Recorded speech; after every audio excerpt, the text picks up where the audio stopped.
नमस्कार दोस्तों आज स्टॉक की चर्चा करने वाला हूँ वो है वरुण बेवरेज। जहाँ पर आज बाजार बहुत बहुत ज़्यादा प्रेशर में है, वहीं वरुण बेवरेज लगातार 440 को तोड़ करके आगे बढ़ने की कोशिश कर रहा है। और मैं बता दूं आपको दोस्तों, इस स्टॉक के ऊपर बहुत ज़्यादा सवाल इसलिए भी थे कि जो अब है यहाँ से वे फॉरवर्ड क्या होगा। समर तो चला गया, आप कह सकते हो जो समर जो एक पीक रहता है उनका, उनके बाद मॉनसून है। क्या अब जो ओवरऑल जो एक रनअप था, रैली थी, वो खत्म हो चुकी है? बिजनेस वाइज क्या है, मैनेजमेंट क्या कह रही है, अफ्रीका का बिजनेस किस तरह काउंटर करता दिखा दे रहा है भारत में, भारत के बिजनेस में, इन तमाम चीज़ों में चर्चा करूंगा। वीडियो को अंत तक देखिएगा, बहुत इंफॉर्मेटिव वीडियो होने वाली है। सब्सक्राइब, लाइक और औरों के साथ शेयर जरूर। आप देखें जहां टॉप लाइन में आपको जंप दिख रहा है, देखें टॉप लाइन 8451 करोड़ रुपीस के आसपास है, ये 20% का जंप है। वॉल्यूम में ऑलमोस्ट 20% का जंप है। वही मार्जिन थोड़ा सा गड़बड़ रहता दिखाई दे रहा है। 76 बेस पॉइंट की एबिटा मार्जिन में गिरावट है, डाउन टू 27.7%।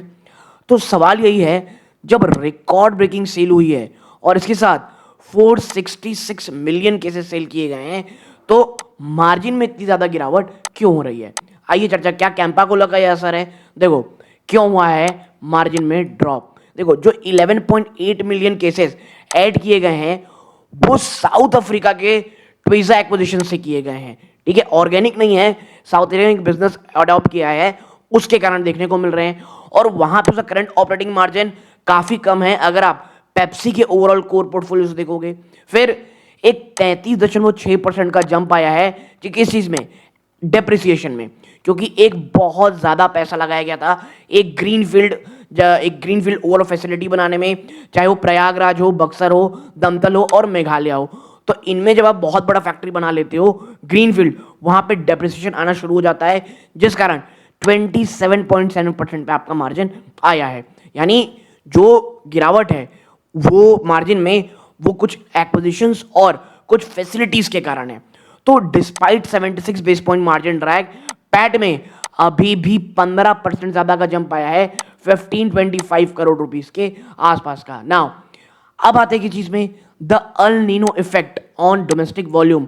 हम सबको पता है जबरदस्त गर्मी थी, और आप देखो एक अप्रैल में देखेंगे 0% ग्रोथ थी, unseasonal El Nino driven rain pattern across north और वेस्ट इंडिया में। फिर क्या होता है, आता है मई और जून, जबरदस्त गर्मी थी। हमको पता है इस बार गर्मी कितनी भयानक थी, तो 20% से ज्यादा का वॉल्यूम स्पाइक आपको देखने को मिलेगा। और मैं बता दूं आपको, करेंटली इंडिया में सिर्फ उड़ीसा ऐसा राज्य है जहां पर रेन डेफिसिट या नॉर्मल की बजाय रेन सरप्लस है। ठीक है, बाकी पूरे इंडिया में या तो ज्यादा इलाकों में ड्रेन डेफिसिट है, या आप ये कह सकते हो कि रेन जो है वो नॉर्मल रही है दोस्तों। तो उसका भी असर आपको देखने को मिलेगा। तो भाई वीबीएल का जो डोमेस्टिक इंजन है वो हाइपर सेंसिटिव है वेदर वॉलेटिलिटी को। तो ये वेदर वॉलेटिलिटी जो है वो आपको कहीं ना कहीं दिखाई देगी इस नंबर। देखो मॉनसून का तो सेशन है तो वैसे ही थोड़ा दबाव रहेगा, लेकिन जो ओवरऑल बारिश सिनेरियो है वो इस बार जो है वो वेस्टर्न इंडिया में थोड़ा बारिश कम होती दिखाई दे रही है। मैं बता दूं आपको, आंध्र प्रदेश, इवन केरला, इन एरिया, आंध्र प्रदेश में तो बारिश जो है वो काफी हद तक डेफिसिट ही रही है। अब इसका असर कितना होगा ये हमको नंबर से पता चलेगा, मैं आपको बस जानकारी दे रहा हूं। क्यों? क्योंकि ये जो है वरुण बेवरेज वो बहुत ज्यादा, आप ये कह सकते हो, वोलेटाइल रहता है। Now rejecting the margin killing price war, जो सबसे बड़ा डर था प्राइस वॉर का, वो कहीं ना कहीं अब दूर होते जाएगा। कैसे? प्राइसिंग डियर, कंपटीशन क्या है? कंपटीशन टारगेट 10 रुपए का एग्रेसिव मार्केट, जबकि वीबीएल टारगेट करता है 15 से 20 रुपए के और कुछ मल्टी सर्व पैक।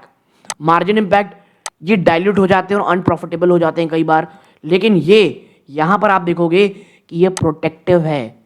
फिर strategic north star, market share जीतना एट ऑल कॉस्ट, जबकि वीबीएल की स्ट्रेटजी है रिटर्न ऑन कैपिटल एम्प्लॉयड। और देखो जब मैं वीडियो बना रहा हूं अभी तक तो वो कहीं ना कहीं अपने आप को बचाने में कामयाब रहा है।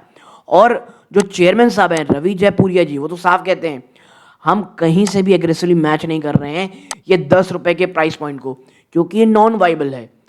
इतना कहना इस बात को दिखाता है कि कंपनी कितनी ज्यादा कॉन्फिडेंट है अपने प्रोडक्ट को लेकर के।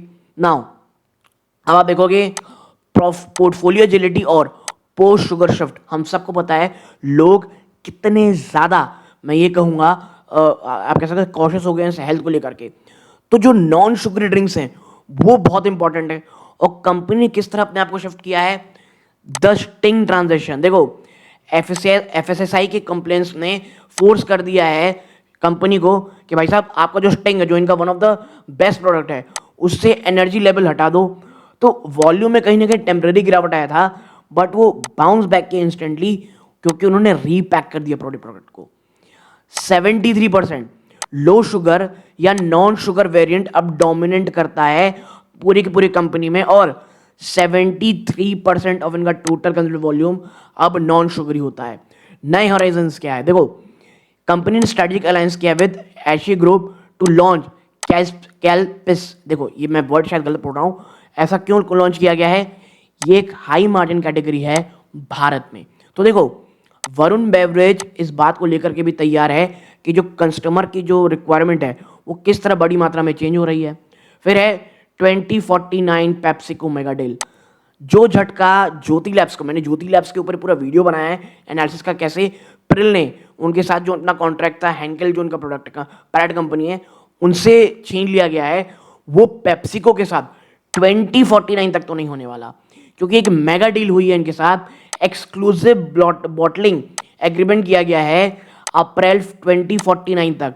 और ये गेम चेंजर, ये क्या हटा देता है, special purpose vehicle only constraint. देखो इसका मतलब क्या है आम भाषा में, अब वीबीएल ना now well direct operation flexibility कि वो एक्वायर कर पाए, बढ़ा पाए और इंटीग्रेट कर पाए अपने साथ कुछ कॉम्प्लीमेंट्री बेवरेज को या स्नैक को anywhere in the world.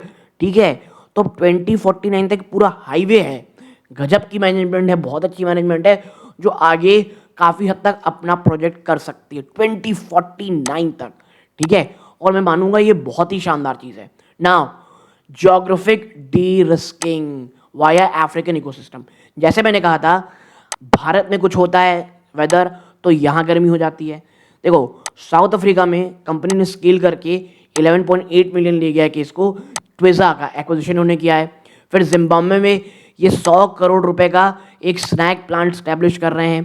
Kenya में उन्होंने देवयानी फूड इंडस्ट्री को ऑलरेडी एक्वायर कर लिया है। और मैं बता दूं, जब भी एक इकोनॉमी बूम कर रही रहती है, ठीक है, मतलब एक छोटी सी इकोनॉमी, वहां पे शुगरी ड्रिंक्स बहुत ज्यादा पी जाती है।